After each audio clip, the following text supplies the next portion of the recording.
1857, हिंदी में 1857 की क्रांति।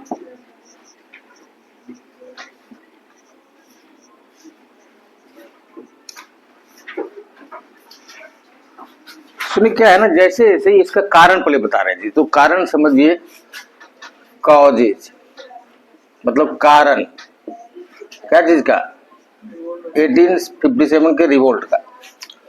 तो देखिए क्या है ना, जैसे जैसे east India company bit by bit Bharat पर कब्जा जमा रही थी, तो लोगों में असंतोष बढ़ता जा रहा था, मतलब ग्रीवांसेस, बस समझे। और ये जो एक्युमुलेशन ऑफ एंगर था, वो आज न कल कभी न कभी वो पेंट अप एंगर जो सिमरिंग हो रहा था इतना दिन से, मतलब एकदम से भभक रहा था, उसको आज न कल फटना ही था। तो उसका मेन सबसे पहला कारण हुआ इकोनॉमिक एक्सप्लॉयटेशन, समझे। तो इसका पहला कारण आप लिखे इकोनॉमिक एक्सप्लॉयटेशन, हिंदी में लिखेंगे आर्थिक शोषण। तो आर्थिक शोषण के बारे में आपको बताते आ रहे हैं,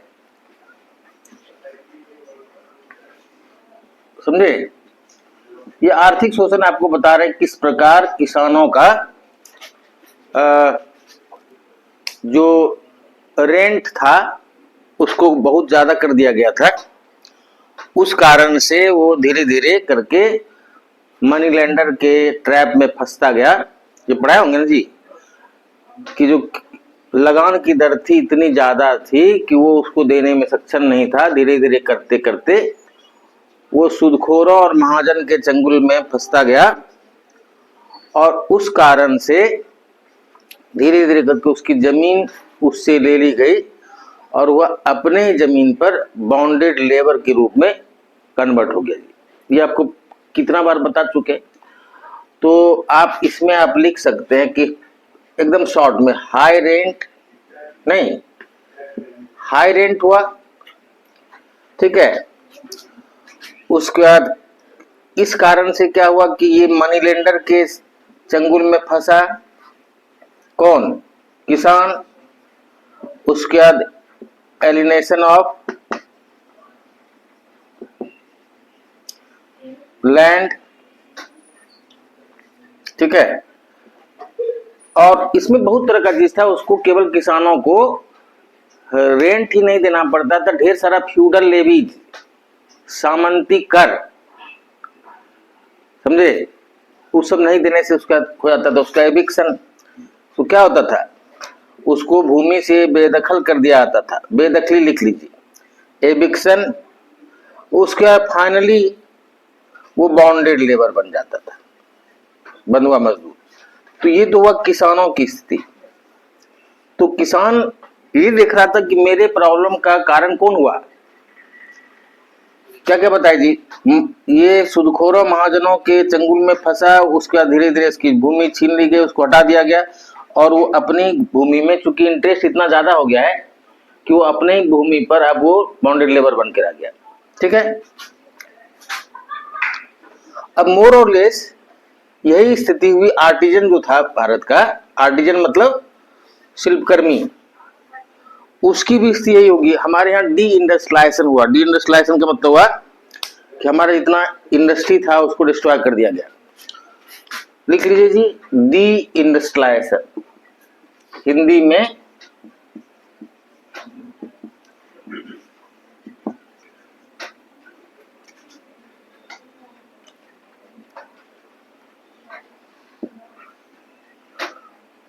इसको क्या कहेंगे, बी औद्योगिकरण, बी औद्योगिकरण।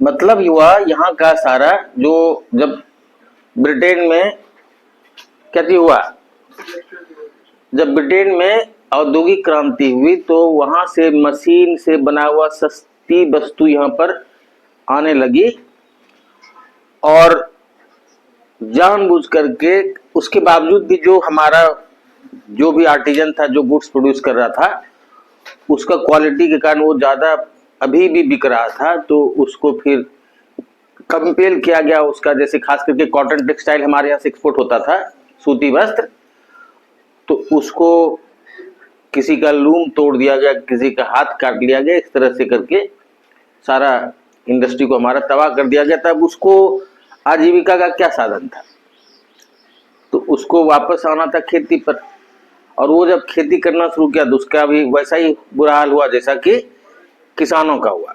बात समझ गए ना। तो डिइंडस्ट्रियलाइजेशन का भी फाइनल रिजल्ट क्या हुआ कि जो आर्टिजन था वो अपने ही भूमि पर क्या बन गया, बंधुआ मजदूर बन गया। तो ये हो गया जी पहला, ये कारण हुआ इकोनॉमिक एक्सप्लॉयटेशन। अब देखिए क्या है ना कि जो हमारा मिडिल क्लास था, मिडिल क्लास किसको कहते हैं, मिडिल क्लास कहते हैं जो प्रोफेशनल्स होता है, नहीं जी, जो हम लोग टाइप का ट्रेडर, प्रोफेशनल, इस तरह टाइप के लोग कहते हैं हम लोग मिडिल क्लास।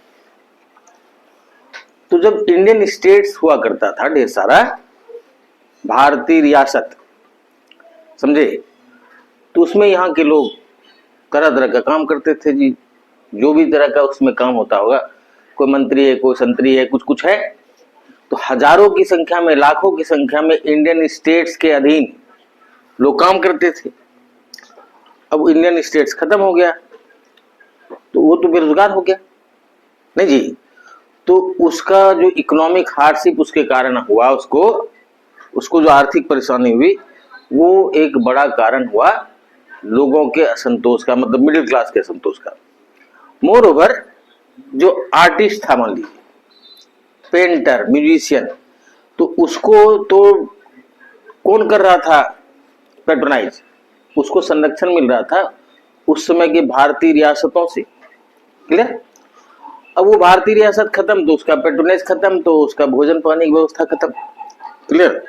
तो यहाँ का जो प्रिंसली स्टेट था वो जो खत्म हो गया, उससे बहुत सारे लोगों को परेशानी हुई, खास करके मिडिल क्लास को। अब जो मौलवी और पंडित टाइप के लोग थे उसको भी पेट्रोनाइज करता था या तो हिंदू रूलर, राजपूत रूलर, या फिर मुस्लिम रूलर, तो उसको वो भी बेरोजगार हो गया जी, उसका भी खत्म हो गया पेट्रोनेज। तो ऐसा कहा था कि इन दोनों की विशेष भूमिका रही ड्यूरिंग 1857 रिवोल्ट। किन दोनों की, मौलवी और पंडित की। ऐसा कहा था कि लोग गुलाब और क्या कहते हैं, गुलाब नहीं, कमल और रोटी लेकर के घूमता था पूरा कैंटोनमेंट एरिया में, और लोगों को बताता था, सैनिकों को, कि देखो हम लोग इसी मिट्टी से बना हुआ ये खाते हैं, हम लोग सब एक है। उसमें चूंकि राष्ट्रीयता की भावना नहीं थी लोगों में, नेशनलिज्म था नहीं, तो इस तरह से लोगों को बताना पड़ता था। तो इन लोगों की भूमिका भी रही। तो ये हुआ इन लोगों के आक्रोश का कारण, ठीक है। अब क्या है ना जी, जो ब्रिटिश जब यहाँ मतलब ईस्ट इंडिया कंपनी आई तो उसके साथ साथ क्रिश्चियन मिशनरी भी आया, और वो एक बहुत बड़ा कारण हुआ यहाँ रिवोल्ट का। क्रिश्चियन मिशनरी को उसमें हर जगह देखा सकता था, स्कूल में, कॉलेज में, हॉस्पिटल में, आर्मी में, और वो लोग चौक चौराहे पर, और वो इस्लाम और हिंदुइज्म को गाली देता था, मतलब उसको डिग्रेडिंग या उसके लिए डेरोगेटरी मतलब अपशब्द का प्रयोग करता था, और सभी को उकसाता था ईसाई धर्म मानने के लिए, क्लियर। तो लोगों को लगने लगा कि ये लोग हम लोग का धर्म नष्ट करने भारत आया है, बात समझे। तो ये एक बहुत बड़ा कारण हुआ कि भारत में चूंकि बड़ा पॉपुलेशन तो हिंदुओं का था, उसमें मेजॉरिटी, और जो बचे खुचे थे ज्यादातर थे मुसलमान, तो दोनों को अपना लगा कि धर्म लोग नष्ट कर देगा। मोर ओवर सरकारी खर्चे पर क्लर्जी वगैरह का की नियुक्ति की जाती थी आर्मी में और जगह, लोगों को कन्वर्ट करने के लिए। तो इससे भी लोगों में आक्रोश हुआ, और ये भी एक कारण हुआ विद्रोह का, ठीक है। और अंग्रेजों के द्वारा कुछ सोशल रिफॉर्म का काम किया गया, जो हम आपको बताएंगे। 1829 में सती सिस्टम खत्म किया गया, 1857 में विडो रीमैरिज एक्ट पारित किया गया, वगैरह वगैरह बताया आपको। तो इन सब के कारण जो कंजर्वेटिव सेक्शन था सोसाइटी का, मतलब सोसाइटी का जो रूढ़िवादी तत्व था, उसको ये लगा कि सही में लोग धर्म को नष्ट करने आए, बात समझ गए। तो ये एक बहुत बड़ा कारण हुआ अब दूसरा कारण क्या था कि तो आपको बताया कि रिलीजियस डिसकंटेंट, हिंदी में हम लोग कहेंगे इसको क्या चीज, धार्मिक असंतोष। ये रिलीजियस धार्मिक असंतोष का कारण तो आपको बताया क्या क्या हुआ, ठीक है। इसके अतिरिक्त अब रिवोल्ट की शुरुआत तो की गई थी सैनिकों के द्वारा, तो सैनिक क्यों असंतुष्ट था, समझे जी। तो सैनिक के असंतोष का कारण था पहला कि उसको जो है सेना में बहुत ज्यादा उसके साथ बदसलूकी की आती थी, मतलब उसका इल ट्रीटमेंट होता था, उसको निग्गर, सन ऑफ बिच और कुत्ता उत्ता बोला आता था, पहला तो थी। दूसरा चीज, कोई भी इंडियन सैनिक होगा कितना भी वेलर और ब्रेवरी शो करेगा, वो सूबेदार से ऊपर नहीं जा सकता था, उसकी तनख्वाह 50 से 70 रुपया से अधिक हो ही नहीं सकती थी पर मंथ।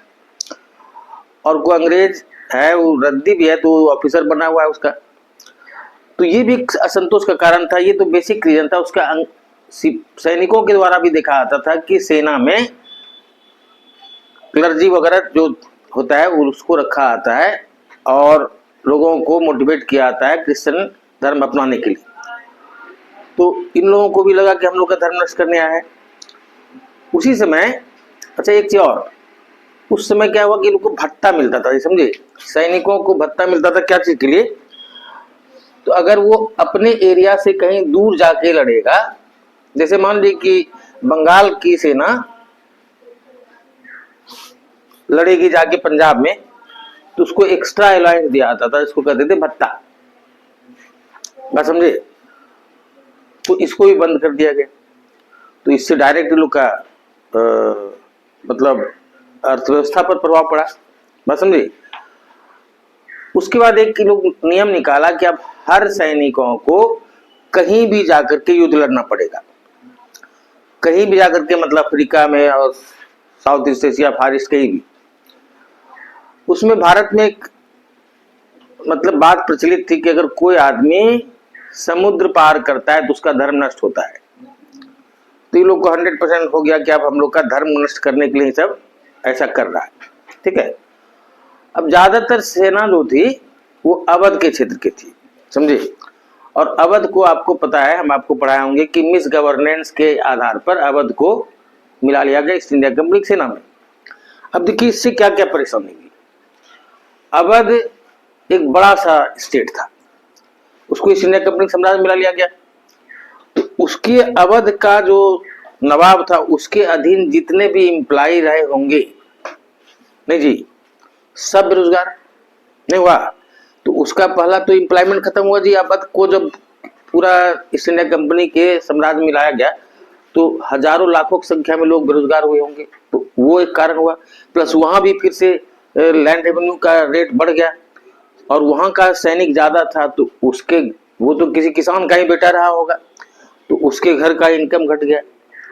तो इन सभी कारणों से अच्छा वहां पर जो जमींदार वगैरह था उसको डिस्पोजेज करके और फ्रेश किसी किसी को पॉइंट किया, तो जमींदार तालुकदार ये सब को परेशानी हुई, तो उस कारण तो लोग में असंतोष हुआ।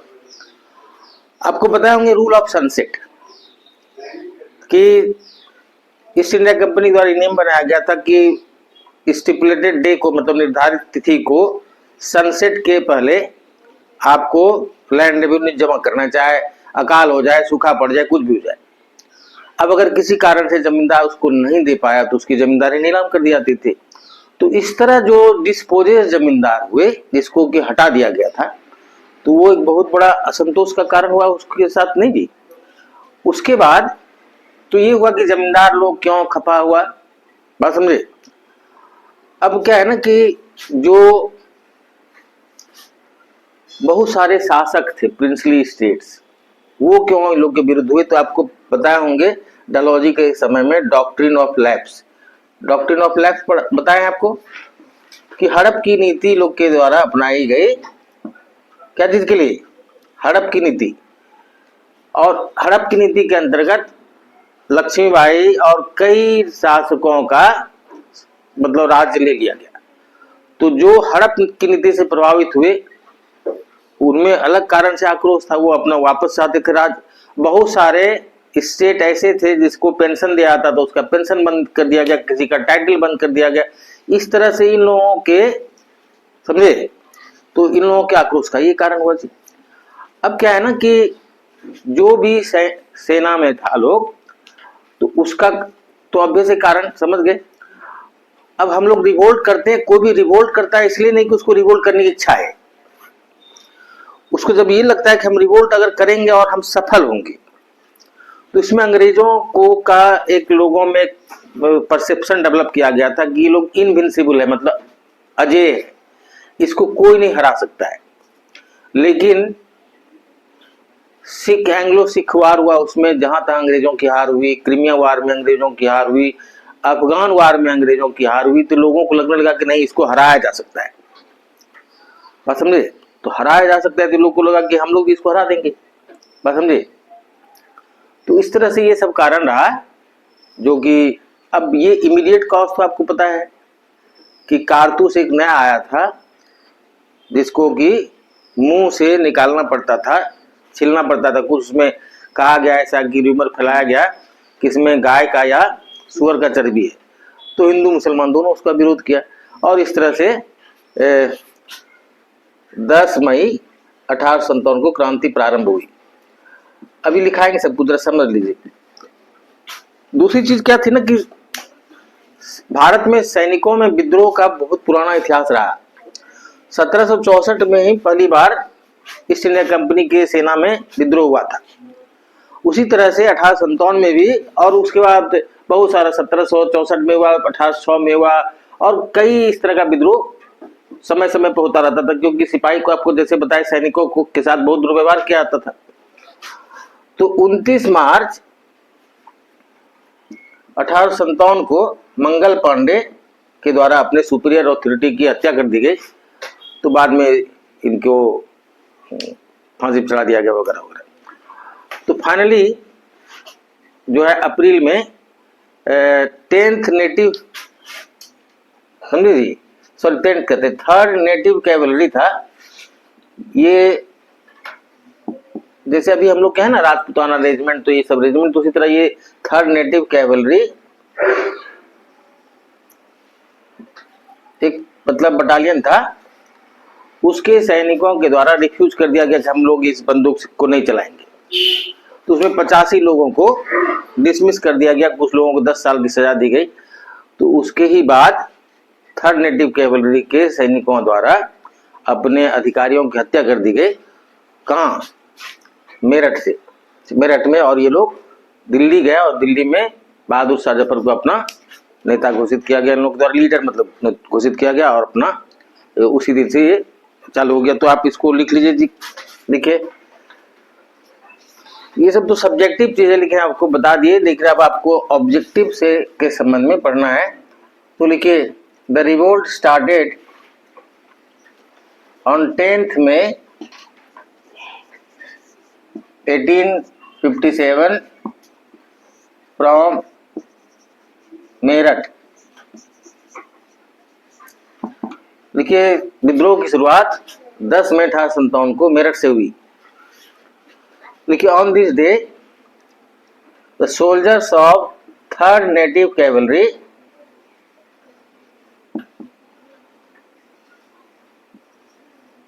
on this day the soldiers of 3rd native cavalry killed their officer and looted weapons and they marched towards Delhi। देखिए, यहाँ पर 3rd नेटिव कैवलरी के, यहाँ पर 3rd नेटिव कैवलरी के सैनिकों द्वारा अपने अधिकारियों की हत्या कर दी गई। The soldiers of 3rd native cavalry killed their officer and looted weapons and march towards Delhi. यहाँ पर 3rd नेटिव कैवलरी के सैनिकों द्वारा अपने अधिकारियों की हत्या कर दी गई, हथियार लूट लिए गए और ये लोग दिल्ली की ओर चले। लिखिए, and after reaching Delhi they declared Bahadur Shah Zafar the last Mughal emperor as their leader. और दिल्ली पहुंचकर इन लोगों के द्वारा बहादुर शाह जफर जो अंतिम मुगल शासक थे उन्हें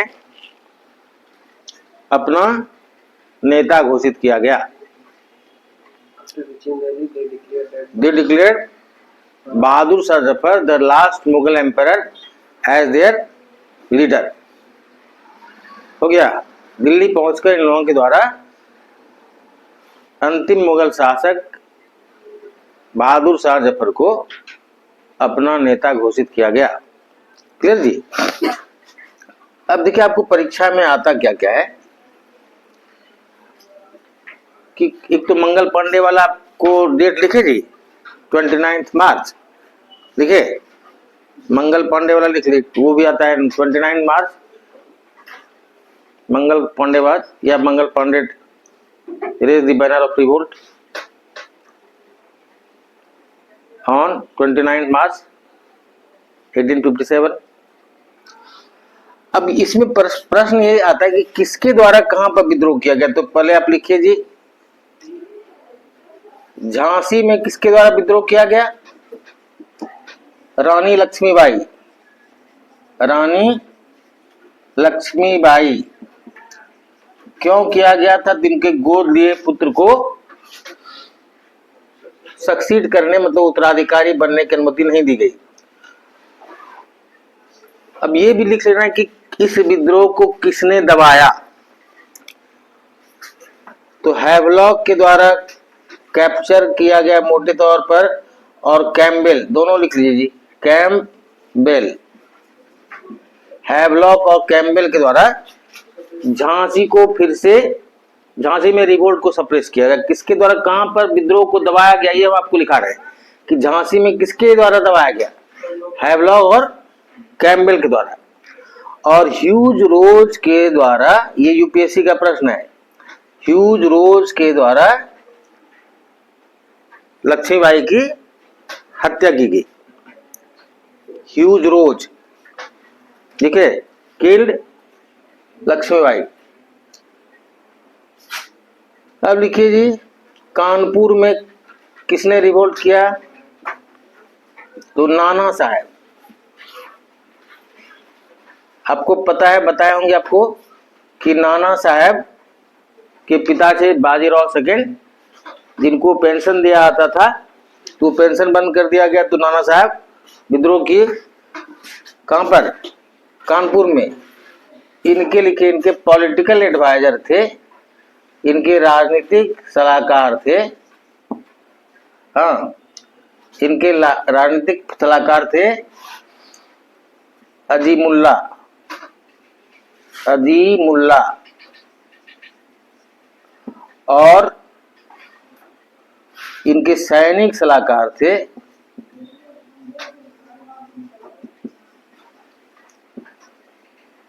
तात्या टोपे।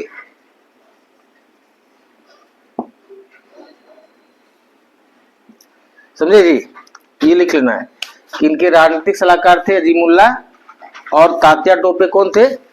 इनके सैनिक सलाहकार। ठीक है। तो कानपुर को भी हैवलॉक एवं कैम्पबेल द्वारा सप्रेस किया गया। कानपुर में भी रिवोल्ट को सप्रेस किसने किया? हैवलॉक और कैम्पबेल के द्वारा। हो गया। अब अवध के बारे में लिखिए। अवध में विद्रोह को लीड किया गया। देखिए, अवध में विद्रोह को लीड किया गया हजरत महल,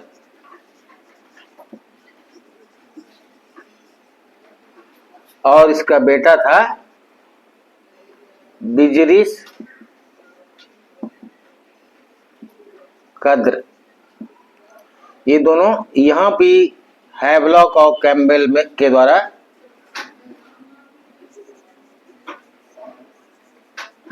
विद्रोह को दबाया गया, मतलब revolt was suppressed bye Havelock and Campbell. हो गया, इसको मिटा दें। अब नेक्स्ट जगदीशपुर या आरा, आरा या जगदीशपुर, यहां पर कुंवर सिंह के द्वारा विद्रोह किया गया और यहां पर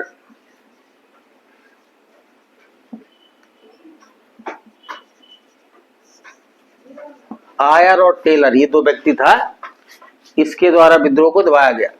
किसके द्वारा? ठीक है। उसके बाद इलाहाबाद और बनारस के क्षेत्र में विद्रोह को किसने दबाया?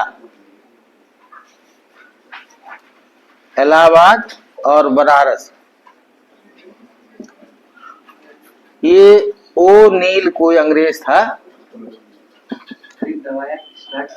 स्टार्ट तो वहां पर स्पॉन्टेनियस था, वहां पर समझे, वहां पर आम आदमी, वो कोई लीडर नहीं था, वहां पर आम जनता, किसान और आम जनता के द्वारा किया गया। ठीक है, तो ये दबाया किसने?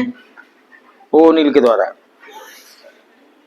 हो गया मिता जी। अब फैजाबाद में विद्रोह की शुरुआत की गई अहमदुल्ला के द्वारा, लिख लीजिए। फैजाबाद में अहमदुल्ला, बरेली में बख्त खां। ठीक है, बरेली में बख्त खां। असम में विद्रोह किसने किया? मनीराम।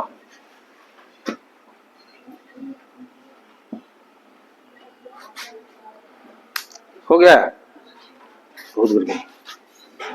हो गया जी। वो छोटा मोटा था, कोई छोटा मोटा अधिकारी को कर दिया, सबको बात नहीं है। आगे लिखिए जी, Delhi was captured by Nicholson. Delhi was captured by Nicholson. देखिए, दिल्ली को फिर से रिकैप्चर, मतलब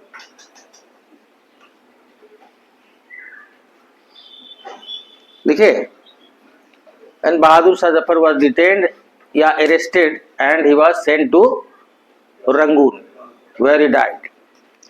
लिख लीजिए जी, Bahadur Shah Zafar was arrested and sent to Rangoon where he died in prison. Bahadur Shah Zafar को गिरफ्तार कर रंगून भेज दिया गया, जहां जेल में इसकी मृत्यु हो गई। क्लियर?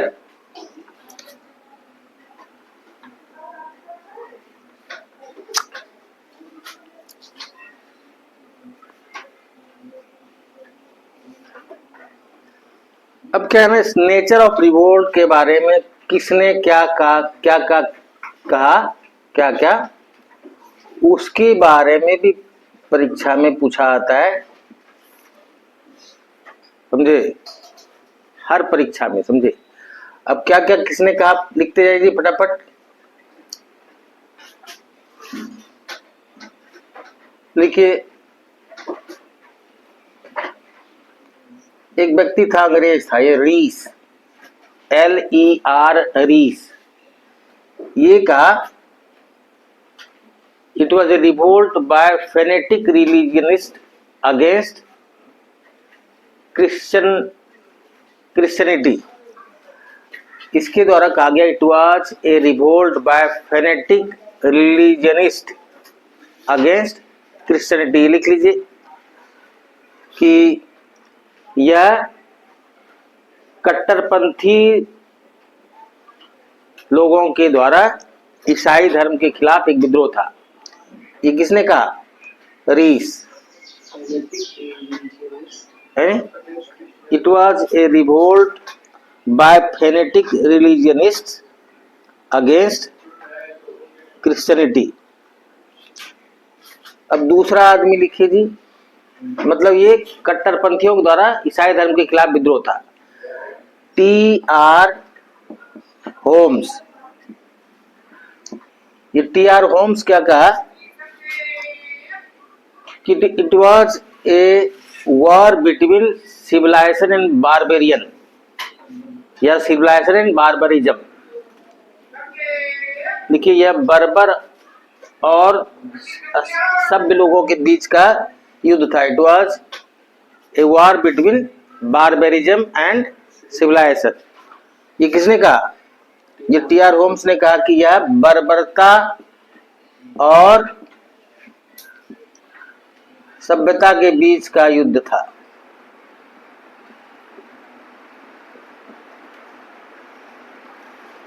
ठीक है। उसके ऑट्रम एंड टेलर एक कहा, ऑट्रम एंड टेलर ये कहा कि it was a Muslim conspiracy making capital of Hindu discontent. It was a Muslim conspiracy making capital of Hindu discontent. Outram and Taylor क्या लिखो बाबू, लिखे। It was a Muslim conspiracy making capital of Hindu discontent. Hindi में लिखना है कि हिंदू असंतोष की आड़ में मुसलमानों के द्वारा किया गया विद्रोह था। हिंदू असंतोष की आड़ में मुसलमानों के द्वारा किया गया विद्रोह था। ठीक है। उसके लिए डी सावरकर, इनके द्वारा एक पुस्तक लिखी गई, इंडियाज वॉर ऑफ इंडिपेंडेंस। क्या पुस्तक लिखी गई? India's war of independence. तो उसमें इनके द्वारा कहा गया कि यह भारत की स्वतंत्रता की पहली लड़ाई थी, फर्स्ट वॉर ऑफ। इनके द्वारा पुस्तक लिखी गई, क्या बताए पुस्तक का नाम? इंडियाज वॉर ऑफ इंडिपेंडेंस, जिसमें इनके द्वारा कहा गया कि it was first war of Indian independence. यह भारतीय स्वतंत्रता की पहली लड़ाई थी। ठीक है, first war of Indian independence. ठीक है जी। तो ये बी डी सावरकर हो गए जी। अब आर.सी. मजूमदार, इनके द्वारा कहा गया it was neither first nor national nor war of independence. इनके द्वारा कहा गया यह ना तो पहली लड़ाई थी, न तो पहली लड़ाई थी। It was neither first nor, क्या क्या बताया? It was neither first nor national nor war of independence. इनके द्वारा कहा गया कि यह न तो पहली लड़ाई थी, न राष्ट्रीय लड़ाई थी। ठीक है, न राष्ट्रीय लड़ाई थी और न स्वतंत्रता की लड़ाई थी। ये कहा गया किसके द्वारा? RC. Majumdar. It was neither first nor national nor war of independence. ठीक है जी।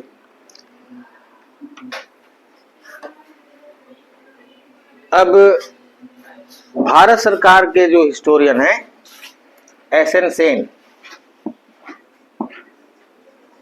उनके द्वारा एक पुस्तक लिखी गई 1857, लिख लीजिए जी, ये परीक्षा में आता है कि एस.एन. सेन द्वारा एक पुस्तक लिखी गई। क्या लिखी गई? 1857। बुक का नाम है 1857, जिसमें इनके द्वारा कहा गया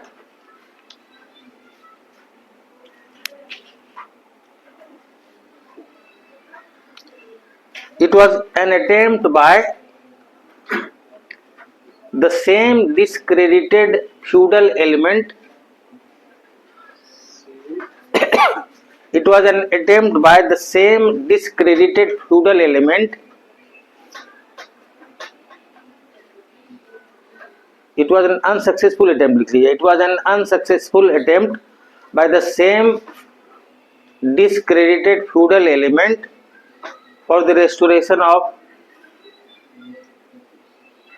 feudalism और feudal system in India. Hindi में इसको कहा गया कि यह सामंतवादी लोगों के द्वारा सामंतवादी प्रथा को या सामंतवादी व्यवस्था को, यह सामंतवादी लोगों के द्वारा सामंतवादी व्यवस्था को पुनर्स्थापित करने का एक असफल प्रयास था.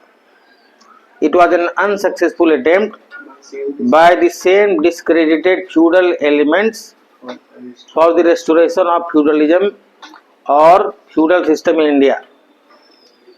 ठीक है जी. तो ये सब आपको परीक्षा में आता है, को कभी कभार मैच करने आता है, कुछ तरह तरह से आता है. ठीक है जी. तो ये आपको बताया 1857 की क्रांति का सारा चीज. अब ये फेल क्यों कर गया और इसका इफेक्ट क्या हुआ, समझे? तो थोड़ा सा समझ लीजिए इसका इफेक्ट क्या क्या हुआ.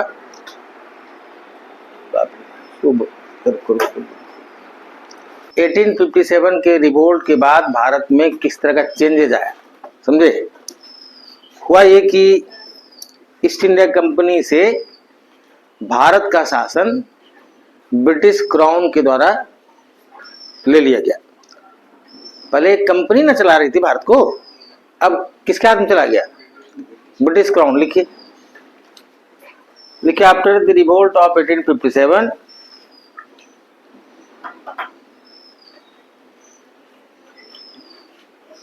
लिखिए the power was transferred from East India Company to the British crown. लिखिए भारत में to the British crown, Bharat में सत्ता का हस्तांतरण ईस्ट इंडिया कंपनी से ब्रिटिश शासक के हाथ में कर दिया गया. भारत में सत्ता का हस्तांतरण क्या बोले? ईस्ट इंडिया कंपनी से ब्रिटिश शासक के हाथ कर दिया गया. तो पहला तो ये चीज हो गई जी. लेकिन now the governor general of India began to be designated as viceroy. अब भारत का गवर्नर जनरल भारत का वाइसराय कहने लगा. देखिए the governor general of India began to be designated as viceroy of India since now he was the representative of British Crown. क्योंकि अब वह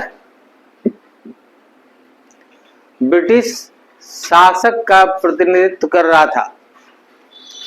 Because now he was the representative of British Crown. ठीक है जी. तो ये परिवर्तन हुआ पहला. नेक्स्ट लिखिए जी कि the ratio of Indian soldier in the British Indian army was reduced. लिखिए कि ब्रिटिश सेना में भारतीय सैनिकों की संख्या के अनुपात में कमी की गई. मतलब पहले मान लीजिए कि 10 इंडियन सोल्जर था और 2 था ब्रिटिश. तब उसको कर दिया कि 6 इंडियन और 4 ब्रिटिश. क्यों किया गया ऐसा? कि अगर कुछ तो इस तरह का कुछ करेगा फ्यूचर में तो हम लोग है जी, समझ गए. तो ये हुआ. नेक्स्ट लिखिए जी. देखिए most of the Indian rulers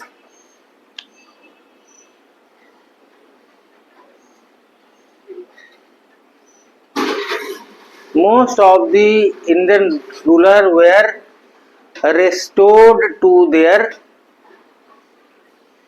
kingdom. देखिए कि ज्यादातर भारतीय शासकों को उसका राज्य वापस कर दिया गया। जितना हुआ था ना, वो क्या कहते हैं, डॉक्ट्रिन ऑफ लैप्स, तो ये वो लफड़ा पड़ा, जितना तरह का लफड़ा हुआ था सब चीज, क्योंकि कहा कि अब हम लोग इसको, ये जो रूलर होगा वो बुलवार की तरह काम करेगा अगेंस्ट इंडियन पीपल, मतलब यही लोग हम लोग को सपोर्ट करेगा शासन करने में भारत पर। तो अपना एक सेक्शन बनाया जो सपोर्टर अपना, बात समझे जी। नेक्स्ट लिखिए their half hearted attempt towards social reform was their half-hearted attempt towards social reform was done away with once and for all. Their half-hearted attempt toward social reform was done away with once and for all. देखिए समाज सुधार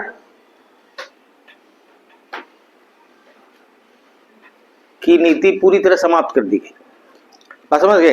जैसे वो सती पति वाला जो खत्म कर रहा था ना, कहा कि लोग से इस कारण से लोग का रिलीजियस सेंटिमेंट हर्ट होता है, तो इससे अच्छा है कि इसको बंद करो। बात समझे? तो ये खत्म।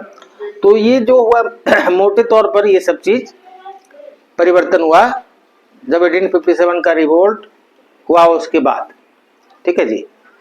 और उसके बाद ही ब्रिटिश गवर्नमेंट के द्वारा ये डिवाइड एंड रूल का पॉलिसी लिखी after the revolt of 1857 British government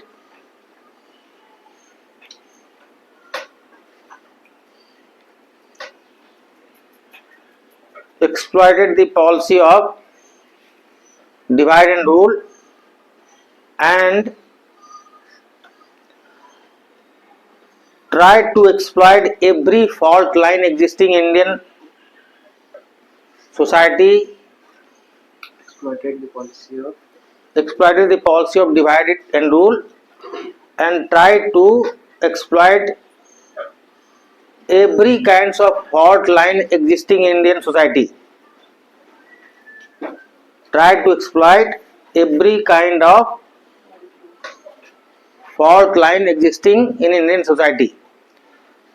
Hindi में लिखिए कि इसी क्रांति के बाद कैसे हुआ, इसी क्रांति के बाद अंग्रेजों के द्वारा फूट डालो और राज करो की नीति को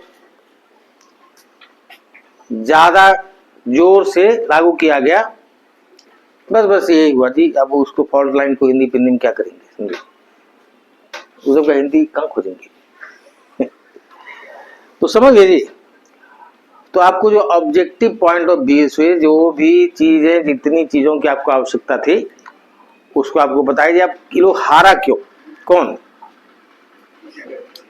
इसने कंपनी कहाँ हारा? हारा तो सेना थी जो विद्रोह किया था।